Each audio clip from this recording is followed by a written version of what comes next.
축복합니다. 하나님께서 여러분들을 또 붙들어 주시고 은혜 주시기를 소망합니다. 옆에 계신 분들 우리 서로 축복합시다. 주님의 이름으로 환영합니다. 주님의 이름으로 축복합니다. 서로 인사하시기 바랍니다. 결혼한 지 얼마 안 된 부부가 언성을 높이면서 싸웠습니다. 아내가 소리를 질렀습니다. 남편한테 결혼 전에 당신 재산이 엄청나게 많다고 했는데 지금 이게 뭐냐? 아무것도 없네. 어떻게 그렇게 새빨간 거짓말을 할 수가 있어? 하고 부인이 남편한테 소리를 질렀습니다. 남편도 지지 않고 대꾸를 했습니다. 당신 결혼하기 전에 뭐라고 했어? 재산이 많건적건 다 상관없다며. 그런데 어떻게 우선 그렇게 걸핏하면 재산 타령이야? 하고 남편과 아내가 싸움을 했습니다. 이 싸움을 듣던 옆에 있는 노총각이 자기를 찾아온 친구에게 자기 신세 한탄을 합니다. 나는 맨날 싸워도 좋으니까 좀 결혼 한번 해봤으면 좋겠다. 그러면서 자기 엄마한테 속은 이야기를 했습니다.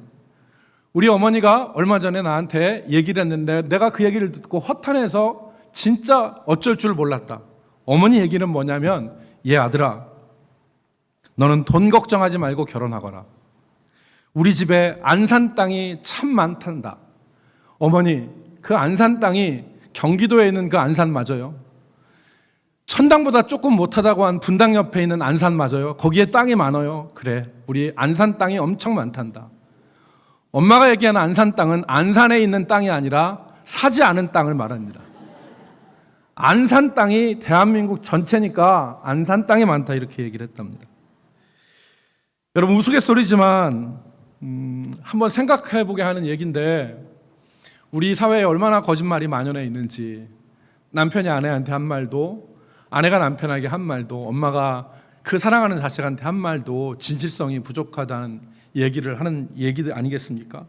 실제로 우리 사회에서 진실이 부족한 것이 숫자로 나타나는데, 한국에서 법정에서 위증, 그러니까 거짓말, 법정에서 거짓 증거하는 위증이나 아무 혐의가 없는 사람을 고소하고 고발한 무고 사건을 일본하고 대조를 해봤더니 2007년 기준으로 일본에서 위증죄로 사람들이 입건된 숫자가 138명입니다. 한 해에 138명인데 우리나라는 2007년에 위증으로 입건된 사람이 몇 명이냐면, 일본이 몇 명이라고요?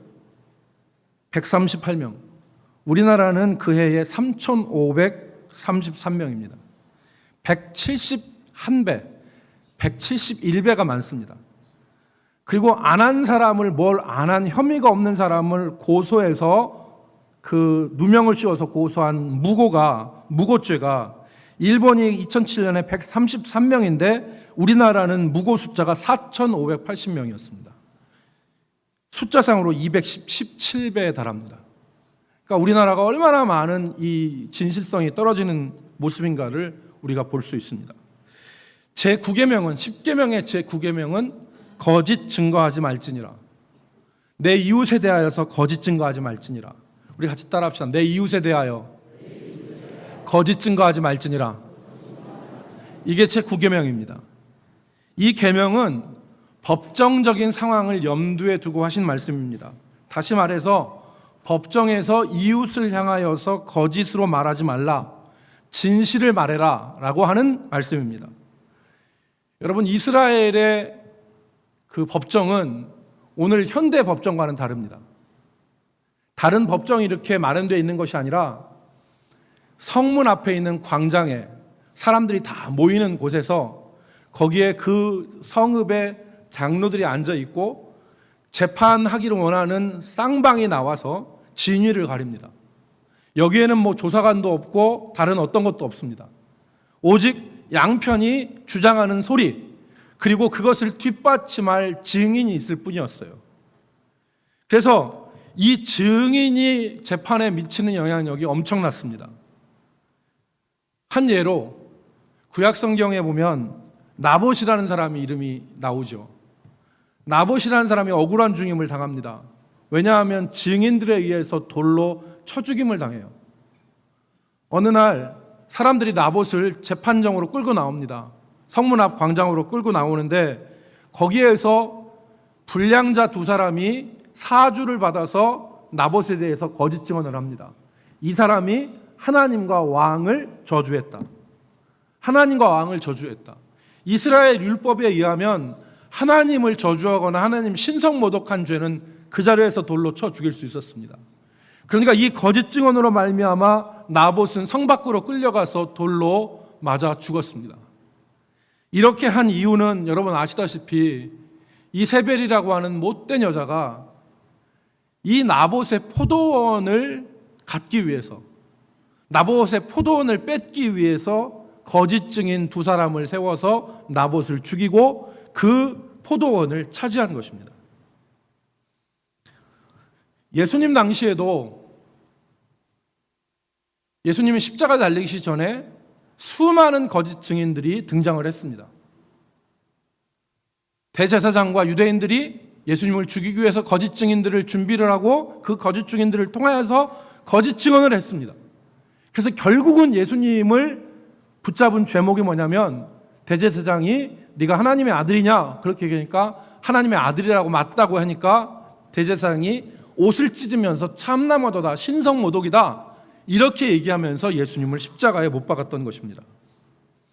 그러므로 거짓 증언이라고 하는 것은 오늘날과 다른 무게감을 갖고 있는데 거짓 증인은 사람의 생명이 왔다 갔다 할 수 있는 엄청난 일이었습니다. 그래서 오늘 15절 말씀해 보면 사람의 모든 악과 죄에 대해서 한 증인으로만 정할 것이 아니라 두세 증인의 입으로 그 사건을 확증하라 그랬습니다. 신중해야 된다는 것입니다. 신중해야 된다. 여기에 율법은 또 하나의 신중함을 추가합니다. 그게 뭐냐면 만일 그 사람의 죄가 확증이 되어서 그 사람을 죽이게 될 때 그 사람을 돌로 치는 일을 누가 할 거냐? 그것은 증언한 사람이 가장 먼저 하게 되어 있습니다. 즉 거짓말하는 것도 양심의 부담이 되는 것인데 그 사람을 죽음으로 몰아넣는 일을 할 때에 그것은 더 어려운 양심상의 결정을 해야 될 일이죠. 그러니까 반드시 그 증언한 사람이 제일 먼저 그 죄인에게 손을 대라. 그래서 신명기 17장 7절에 이렇게 기록됐습니다. 이런 자를 죽이기 위하여는 증인이 먼저 그에게 손을 댄 후에 뭇 백성이 손을 댈지니라. 너는 이와 같이 하여 너희 중에서 악을 제할지니라 그랬습니다. 여러분 오늘 우리가 읽은 신명기 말씀에는 이 증언의 중요성을 얘기하는데 다시 한번 얘기하는데 만일 증언을 하되 그 증언이 거짓으로 드러나게 되면 19절 말씀처럼 그 거짓 증언이 증언한 사람이 그의 형제에게 행하려고 꾀한 그대로 그에게 행하여 너희 중에서 악을 제하라 그랬습니다. 다시는 이런 악이 발생하지 않도록 생명에는 생명으로, 눈에는 눈으로, 이에는 이로, 손에는 손으로, 발에는 발로 갚으라는 것입니다. 그래서 이 위증을 엄격하게 제한을 한 것입니다. 여러분 오늘 우리는 이 말씀을 통해서 우리의 삶에 적용할 수 있는 몇 가지 교훈을 같이 생각해 보려고 합니다. 첫 번째는 우리는 우리의 말과 언어에 있어서 정직함과 진실함을 추구해야 됩니다. 정직함과 진실함을. 거짓말하지 말라는 얘기는 진실하라는 얘기입니다. 아주 안 좋은 말이지만 입만 열면 거짓말이라는 얘기를 우리가 합니다. 어떤 사람이 너무 진실을 얘기하지 않기 때문에 그 사람이 하는 얘기가 입만 열면 거짓말이라는 거예요. 여러분 우리는 다 하나님의 자녀입니다. 믿으시죠? 우리가 다 하나님의 자녀입니다. 하나님의 자녀로 우리가 부름받았습니다. 오늘 처음 교회에 나온 사람이라 하더라도 하나님께서 부르셔서 이 자리에 온 것이요 하나님의 자녀입니다. 자식이 특징이 뭐냐면 자식은 그 부모를 닮는 것이 자식의 특징입니다. 자식은 부모를 닮아야 돼요. 여러분과 여러분의 자녀가 어딜 가면 아드님 맞으시죠? 또 아버지 맞으시죠? 얘기해요. 얘기를 안 해도 아버지와 아들 관계가 드러납니다. 어떤 분들 보면 딸하고 엄마하고 똑같아요. 그래서 아버지하고 아들하고 똑같고. 그런데 만약에 아들이 아버지를 안 닮았어. 전혀 안 닮았어. 자식이 부모를 안 닮았어. 그럼 여기에서는 무슨 의심이 일어나게 되어 있습니다. 얘가 내 자식이 맞는가? 그렇지 않겠어요? 전혀 안 닮았으면. 그러니까 김동희는 발가락이 닮았다고 그랬잖아요. 발가락이 닮았다. 김동인 소설 가운데 발가락이 닮았다는 얘기가 뭡니까? 나는 자식을 낳을 수 없어, 남자가. 그런데 어느 날 아내가 애를 임신해서 애를 낳았어요. 이 남자가 아내한테 얘기는 못하지만 고민에 빠졌습니다. 얘가 정말 내 애일까? 그래서 아이의 머리카락 위서부터 발가락까지를 싹 훑어봤습니다. 근데 닮은 데가 하나도 없어. 그래서 이 주인공이 자기의 위안하는 얘기로, 그래, 발가락은 닮았네. 자조 섞인 얘기로 한 얘기가 발가락은 닮았네. 자식은 어쨌든 부모를 닮아야 돼요. 여러분, 우리가 하나님의 자녀라면 하나님의 모습을 닮아야 됩니다. 그렇기 때문에 하나님이 우리의 언어를 우리가 어떻게 사용해야 되느냐, 정직하고 진실해야 됩니다. 민수기 23장 19절의 말씀을 우리는 잘 압니다. 민수기 23장 19절 말씀을 우리 한번 같이 읽겠습니다. 하나님은 시작. 하나님은 사람이 아니시니 거짓말하지 아니시고. 안 나오는군요. 지금 나옵니까? 지금 같이 한번 읽어보겠습니다. 시작. 하나님은 사람이 아니시니 거짓말을 하지 않으시고 인생이 아니시니 후회가 없으시도다. 어찌 그 말씀하신 바를 행하지 않으시며 하신 말씀을 실행하지 않으시랴.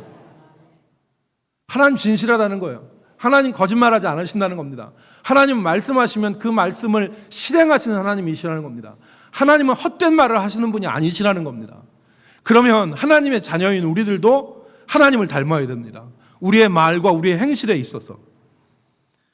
그래서 여러분, 시편 기자가 시편 141편에서 하나님 앞에 기도합니다. 시편 141편을 쓴 사람은 누구냐? 다윗입니다. 다윗이 이렇게 기도했습니다. 141편 2절과 3절에 보면 다윗이 나의 기도가 주 앞에서 분향함같이 되며 나의 손드는 것이 저녁 제사같이 되게 하소서. 여호와여, 내 입술에 파수꾼을 세우시고 내 입술에 문을 지키소서. 여러분, 히브리 문학에 있어서는 앞에 나온 단어를 또 한 번 쓸 때 같은 단어를 절대 쓰지 않습니다. 앞에 나온 단어를 반복하지 않아요. 그래서 A와 B가 있다면, 대꾸가 되는 A와 B가 있다면 A와 B에 대꾸되는 말이 같은 단어를 안 쓰고 단어는 틀리지만 의미는 같습니다. 그게 많이 나타나는데 142편 말씀을 보십시오. 말씀을 띄워주시면 나의 기도가 주 앞에 분향함같이 되며, 내 기도가, 내가 하나님 앞에 말하는 기도가 하나님 앞에 향을 드리는 거룩한 제사와 같은 분향함같이 되며 나의 손드는 것이, 여기서 나의 손드는 것은 앞에서 얘기한 기도입니다. 나의 손드는 것이 저녁 제사같이 되게 하소서. 이것은 하나님 앞에 기도하는 것 자체가, 입술을 벌려 기도하는 것 자체가 얼마나 거룩하고 진실해야 되는가를 다윗이 얘기한 겁니다. 그리고 141편 3절 말씀해 보니까 여호와여, 내 입술에 파수꾼을 세우시고 내 입의 문을 지키소서. 그러니까 다윗은 하나님 앞에 간구한 거예요. 여러분, 우리가 성경을 읽어보면 다윗이 언어에 있어서 엄청난 사람이라는 걸 깨닫게 됩니다. 다윗은 언어가 짧은 사람이 아니었어요. 후진국의 언어일수록 여러분, 언어가 불분명합니다. 말이 불분명한 거예요. 그런데 정말 또박또박한 분명한 말인데 다윗의 말이 그랬다고요. 그런 다윗이 언어를 썼는데 그 다윗이 뭐라고 하냐면 말을 잘못하는 사람이 아니고 말을 함부로 하는 사람이 아니었는데 뭐라고 다윗이 얘기했냐면 주여, 내 입술에 파수꾼을 세우시고 내 입술에 문을 지키소서라고 얘기했어요. 그러니까 다윗이 무슨 얘기를 하는 겁니까? 생각나는 대로 말하고 올라오는 대로 말을 내뱉는 것이 아니라는 것이죠. 여러분, 오늘 우리가 어떻게 살아갑니까? 어떻게 살기 쉽습니까? 생각나는 대로, 떠오르는 대로 말하고 올라오는 대로 말하기가 쉬워요. 그러나 오늘 우리가 성경이 우리에게 교훈하는 말씀은 그게 아닙니다. 내 입술에 파수꾼을 세우시고 내 입의 문을 지키소서라고 하는 이 고백이 절정인 고백이죠. 사랑하는 성도 여러분, 우리의 믿음의 선배들은 이 일을 위해서 부단히 노력했습니다. 우리가 신앙의 선배들에게 배우고 역사 가운데 배워야 되는데 우리의 신앙의 선배들이 자신이 하는 말이 정직하고 진실하기를 소망을 했어요. 그래서 거짓말도 정말 입에 담지 않으려고 노력을 했습니다. 기독교 윤리에서 전통적으로 기독교 윤리에서 거짓말이 한 서너 가지로 구분이 됩니다. 첫째 거짓말이 이웃에게 상해를 끼치는 거짓말, 이 거짓말이 있고, 두 번째 거짓말이 유머나 예의를 위해서 하는 거짓말이 있습니다. 세 번째는 불가피한 거짓말이 있다고 구분을 합니다. 기독교 윤리에서. 첫 번째가 이웃에게 상해를 끼치는 거짓말이 뭐냐면 이게 한마디로 얘기하면 악한 거짓말입니다. 다른 사람을 중상모략하거나 노골적으로 없는 말을 만들어서 상대방을 험담하는 말, 이게 상해를 끼치는 악한 거짓말입니다. 없는 말을 만들어서 또는 때로는 살짝 말을 바꿔서, 그러니까 예수님이 성전을 내가 사흘 만에 다시 세우겠다 하신 말씀은 예수님의 부활을 의미하시고 하신 말씀인데, 유대인들은 그것을 의미를 바꿔서 이자가 성전을 설고 사흘 만에 일으켜 세운다고 했다라고 하는 말로 돌려서 예수님을 고발했습니다. 때로 그런 거 있으시죠? 여러분, 말 앞뒷말은 다 떼버리고 악의적으로 가운데 톤만 딱 잘라가지고 얘기하면서 이 사람이 이 말을 했다 해서 사람을 공경에 빠뜨리는 경우가 있습니다. 대전 출신의 모 어떤 사람, 그래서 어린이 운동도 하고 시금치 먹으라고도 캠페인도 하고, 그 다음에 우리가 잘 아는 뽀 누구가 이 사람이 후원금을 횡령했다고 뉴스에 막 대석특필돼서 막 빵빵 터뜨렸습니다. 그러니까 사람들이 어떻게 했습니까? 뽀 누구 못 믿겠다 그러면서 다 후원금이 빡 다 끊겼습니다. 그리고 나서 그 사람은 사회적으로 매장이 됐습니다. 근데 나중에 진실을 조사해 봤더니 기획된 거짓말이었습니다. 한 사람을 죽이기 위한 기획된 거짓말. 이게 악의적 거짓말입니다. 두 번째는 유머나 예의를 위한 거짓말이 있습니다. 예를 들어서 다락방 식구들끼리 영화를 봤습니다. 혹은 친구들끼리 영화를 봤습니다. 아는 사람들끼리 어딜 갔습니다. 그래서 영화가 어땠냐? 그렇게 얘기하니까 재밌다는 표현은 아이고 배꼽 빠지는 줄 알았다. 이렇게 얘기합니다. 배꼽 빠지는 줄 알았다. 음식을 먹었는데 너무 맛있는데 음식 어땠어? 맛있었어? 그러니까 이 얘기를 하면서 둘이 먹다가 하나가 죽어도 모를 정도로 맛있었다. 그렇게 표현을 했습니다. 이 말은 진짜는 아닙니다. 왜냐하면 아무리 웃겨도 배꼽은 안 빠집니다. 그리고 둘이 먹다가 한 사람 옆에서 죽어나는데 그거 모를 일 없습니다. 그런데 우리의 믿음의 선조들은 이것도 거짓말이라고 해서 하지 않았습니다. 이런 것이죠. 어디 가서 밥 먹었니? 그렇게 얘기했는데 실제로 밥을 안 먹었어요. 그런데 이 사람이 자기 때문에 밥 차리는 거나 다른 사람 다 먹었는데 자기만 안 먹었으니까 번거롭게 할 것 같아서 안 먹었어도 먹었어요. 이렇게 얘기하는데 이것도 거짓말이라고 안 했습니다. 진실을 말하라는 겁니다. 밥은 안 먹었지만 제가 안 먹어도 괜찮아요. 이렇게 얘기를 하라는 것입니다. 세 번째 사항이 불가피한 거짓말입니다. 거짓말인데 진실을 말하면 이웃이 생명의 위험에 처하게 되는 상황. 그래서 그런 경우에 이웃을 살리기 위해서 거짓말을 할 수 있습니다. 예를 들어서 2차 세계대전 당시에 독일군이 점령한 점령지에서 유대인들이 학살을 당했습니다. 그러니까 이 독일군을 피해서 각 집으로 숨어든 사람들이 나 좀 살려주세요 하고 집에 들어갔는데 그 집주인이 독일군 병사가 와서 여기 유대인 왔죠. 그러니까 진실을 얘기하려면 어떻게 됩니까? 예, 유대인 왔습니다. 어디 있습니까? 저기 있습니다. 얘기하면 그 사람은 끌려가 죽는 거예요. 그러니까 그 사람을 살리기 위해서 예, 여기 유대인 안 왔습니다. 이게 불가피한 거짓말이라는 것입니다. 제가 왜 이 세 가지 거짓말에 대해서 말씀을 드렸냐면 우리의 믿음의 선배들의 태도에 대해서 말하려고 합니다.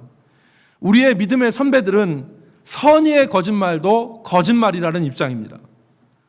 어거스틴 같은 사람은 아무리 선한 목적과 의도를 가지고 한 거짓말이라도 진실을 말하지 않는 것은 피할 수 없는 거짓말이다.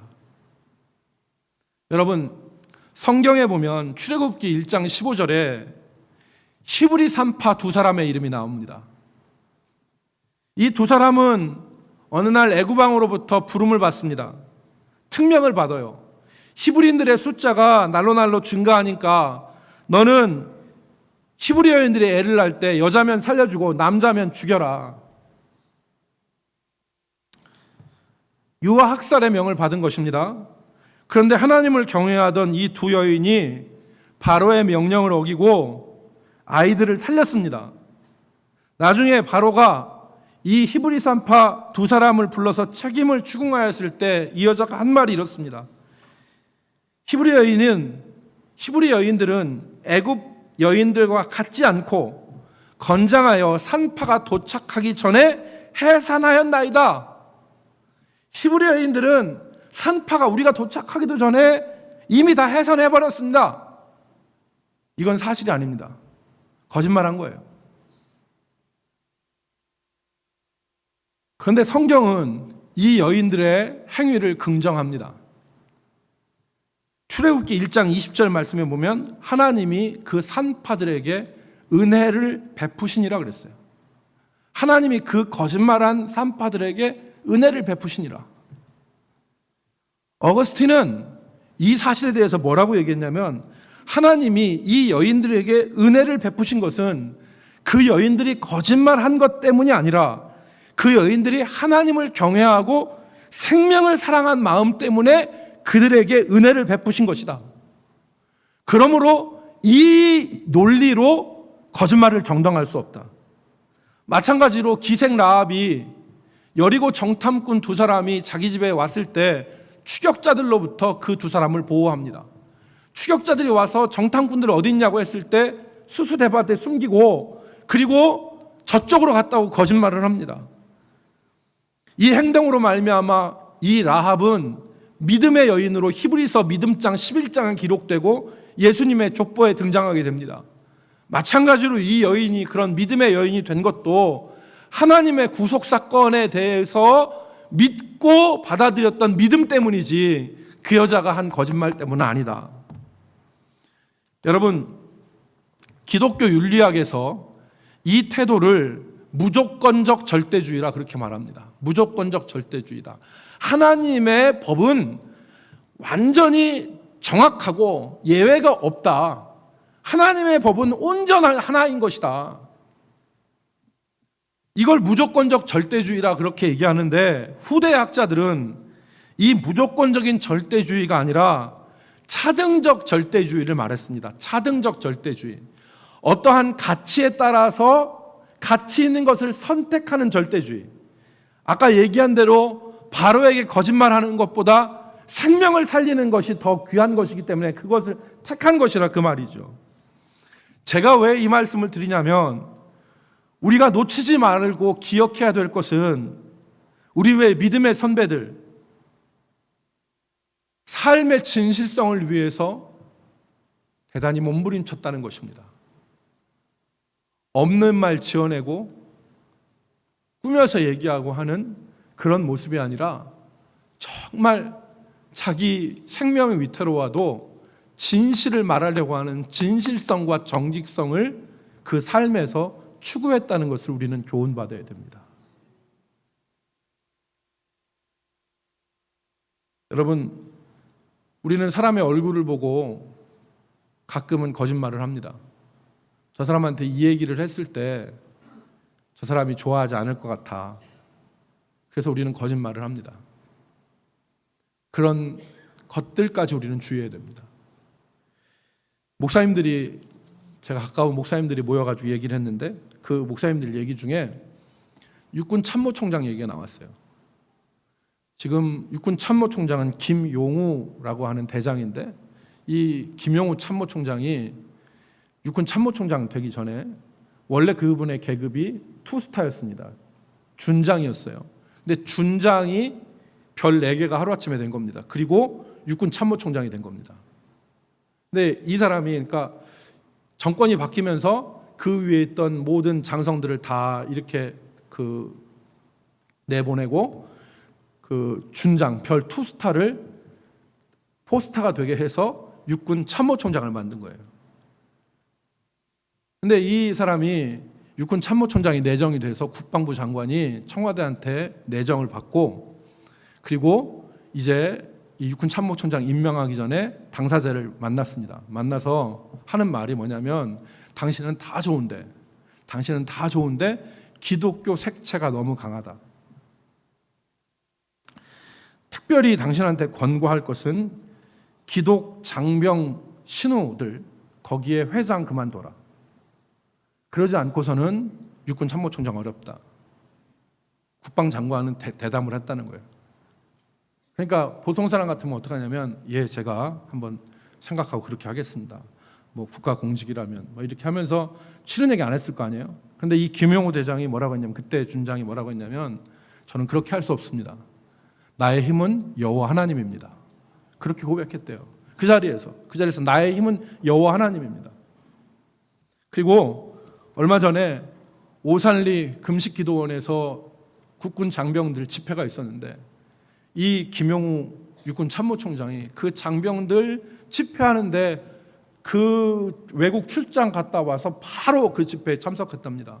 그래서 그 집회 말씀을 박성규 목사님이 전하셨는데 그 박성규 목사님하고 같이 얘기하는 가운데 그분이 와서 1시간 동안 얘기를 하는데 장병들 막 오산리 금식기도에 수천 명의 장병들이 모여 있는데 그 장병들 앞에서 얘기를 했다는 거예요. 어떻게 얘기했냐면 딱 나와서 나의 힘은 여호와 하나님입니다.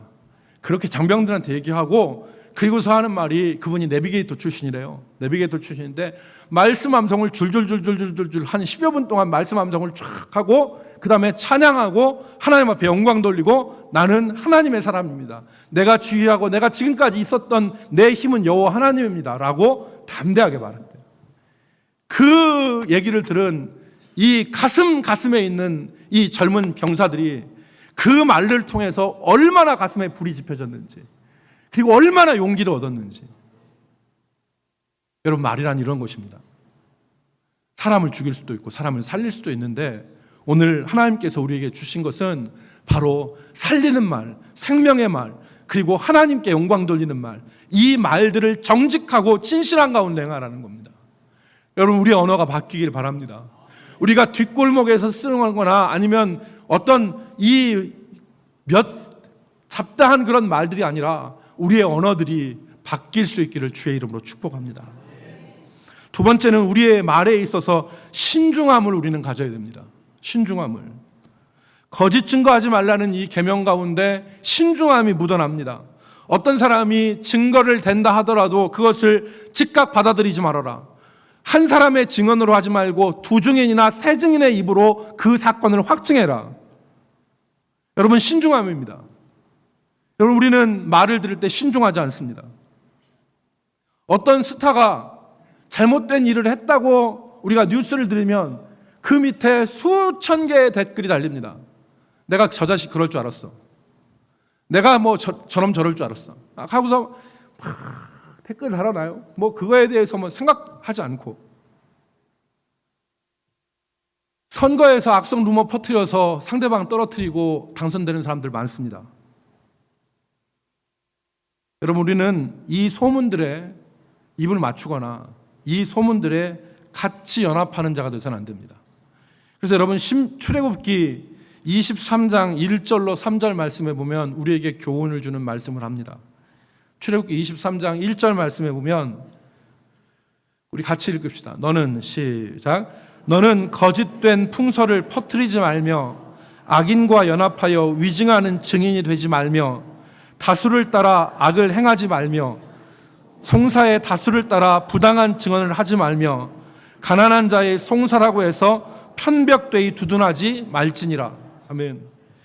너는 다수가 얘기한다고 해서 거기에 휩쓸려서 같이 위증하는 자 되지 말고 악인과 연합하여서 위증하고 거짓된 풍설을 퍼뜨리는 사람이 되지 말아라. 하나님 말씀입니다. 야훼의 밤이라고 하는 책을 쓴 조성기라는 사람이 있습니다. 이 조성기라는 사람이 조선시대에 이덕무라고 하는 사람이 쓴 사소절이라고 하는 책을 읽고 감동을 받았습니다. 그런데 이 사소절이라는 책이 뭐냐면 선비사자를 쓰는데 조선시대 양반 가문에서 어떻게 예의범절을 지키며 살 것인가에 대한 책입니다. 그래서 이 조성기라는 사람이 이덕무의 사소절을 기반으로 해서 책을 한 권 썼는데 그 책 이름이 양반 가문의 쓴소리입니다. 양반, 조선시대 오늘날 예의범절이 무너지고 에티켓이 없어진 유교라고 하는 것이 결국에는 관계적 측면 아닙니까? 우리는 하나님과의 수직적인 관계에 대해서 구원의 진리에 대해서 말씀하고 우리의 삶에 대해서는 말씀하는 부분들이 많지는 않지만 유교라고 하는 것은 수직적 차원은 없고 수평적 관계에서 인간관계에서 일어나는 관계성에 대해서 논한 그런 학문 아닙니까? 그러니까 이 예의범절이 무너지는 이 시대에 조성기가 양반 가문의 쓴소리라고 하는 책을 썼는데 그 책 중에 한 부분이 제목이 이렇습니다. 절대로 대답해서는 안 될 말들. 절대로 대답해서는 안 될 말들. 이런 얘기를 하면 대답하지 말아라. 첫 번째가 음설입니다. 음설. 음란한 얘기, 음담패설하면 맞장구 치지 말라는 겁니다. 그건 맞장구 쳐봤자 유익이 안 된다는 거예요. 두 번째로는 패란입니다. 패란이라는 것은 사람의 도리를 뒤집어 엎는, 사람의 도리를 망가뜨리는 패륜적인 얘기를 하거든 그 얘기는 대답할 가치가 없다. 대꾸하지 말아라. 세 번째로는 탄망입니다. 탄망. 거짓되고 허황된 얘기를 하면은 거기 하지 말아라. 네 번째가 기산입니다. 기산. 여기서 기자는 나무랄 기자에 산자는 헐뜯을 산자입니다. 그러니까 다른 사람을 헐뜯고 다른 사람을 모함하는 얘기를 누가 막 하거든 거기에 귀를 닫으라는 거예요. 대꾸하지 말라는 것입니다. 저 얘기가 사람을 살리려고 하는 얘기인지 저희가 사람을 죽이려고 하는 얘기인지를 구분해서 만약에 사람을 헐뜯는 기산의 이야기면은 대꾸하지 말아라.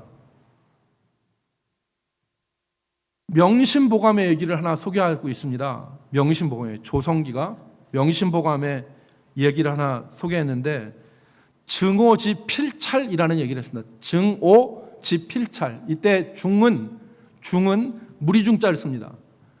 무리가 미워하고 무리가 나쁘게 얘기하는 일이 있거든 필찰 반드시 살펴라. 그래서 무리가 나쁘다고 얘기하는 것 자체를 그냥 가감없이 그냥 들어서 너도 똑같이 욕하지 말고 무리가 증오하는 일이 있거든 중오지 필찰 반드시 살펴라. 그렇게 얘기했습니다. 여러분 우리가 시편 101편 5절과 6절의 말씀을 같이 한번 읽어보겠습니다. 시편 101편 5절과 6절. 자기의 이웃을 시작. 자기의 이웃을 은근히 헐뜯는 자를 내가 멸할 것이요 눈이 높고 마음이 교만한 자를 내가 용납하지 아니하리로다. 내 눈이 이 땅에 충성된 자를 살펴 나와 함께 살게 하리니 완전한 길에 행하는 자가 나를 따르리로다. 아멘. 하나님은 자기의 이웃을 은근히 헐뜯는 자를 멸하실 것이라 그랬습니다.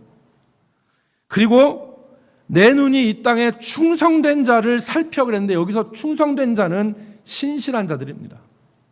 사랑과의 관계에 있어서 신실하고 사랑 관계에 있어서 사람을 세우려고 하는 그 신실하고 충성된 자를 하나님은 나와 함께 살게 하신다 그랬습니다. 그러므로 여러분 오늘 우리가 사회생활에서 친구들과의 관계, 이웃과의 관계, 성도와의 관계, 또 직장에서의 관계 이런 관계들 가운데서 말을 할 때 신중함이 우리 가운데 있어야 됩니다. 마지막 세 번째로는 우리는 말의 무게감을 느껴야 됩니다. 우리는 말을 가볍게 할 수 있습니다. 말을 하는데 특별한 미천이 드는 것도 아닙니다. 생각나는 대로 말할 수 있고, 요즘처럼 여러분 그거 기억나십니까? 제가 어렸을 때는 말을 함부로 못했어요. 말을 함부로 하면 잡아갔습니다. 그래서 막 정부 비판하고 뭐 박정희 나쁜 놈 이렇게 얘기하면 뭐 그 어느 순간에 이렇게 잡혀가가지고 또 이상하게 다리 절고 오고 막 그랬어요. 그러니까 사람들이 말을 잘 안 했어요. 그런데 민주화가 되면서부터 말을 해도 뭐 이거 제재하는 사람들이 없는 거예요. 그러니까 말을 막 함부로 하는 거죠. 그런데 여러분, 우리가 이 말에 무게감을 느끼게 된다는 얘기는 뭐냐면, 말은 단순한 것이 아닙니다. 인간이 하나님께 받은 선물 중에 하나가 언어입니다. 하나님은 말씀하시는 하나님이에요. 하나님은 그냥 계시는 분이 아니라 이 66권도 말씀입니다.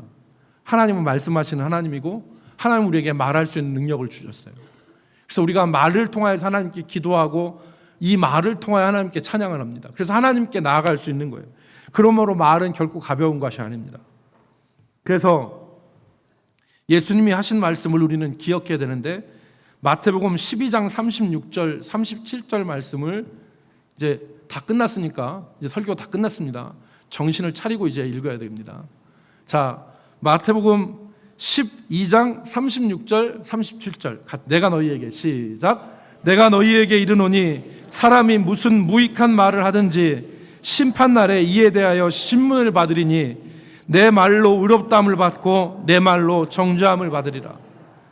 무슨 말입니까? 그래서 무익한 말이라는 얘기는 별로 중요하지 않는 듯한 얘기를 했다 하더라도 그 말로 내가 의롭다함을 받고 그 말로 내가 정죄함을 받으리라. 그러니까 이 말에 대해서 신문을 받는다는 것입니다.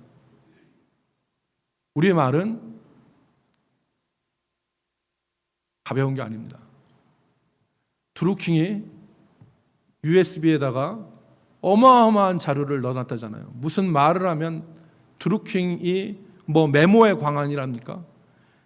몇십만 장의 얘기를 다 기록을 해놨다잖아요. 요만한 USB에다가. 우리의 말이 기록됩니다. 우리의 말이 기억됩니다. 그렇기 때문에 우리에는 말에 무게감을 가져야 됩니다. 그냥 할 말이 아니라 정말 하나님 앞에서 주신 선물을 귀하게 사용하는 거로. 그래서 우리의 말이 찬양하고 기도하고 사람을 살리고 감사하고 하는 진실한 말이 되어야지, 이 말로 우리는 이 다른 일을 해서는 안 됩니다. 야고보 사도는 세상의 모든 짐승과 동물들이 다 길들여지지만 길들여지지 않는 하나가 있는데 그것이 사람의 혀라고 그랬습니다.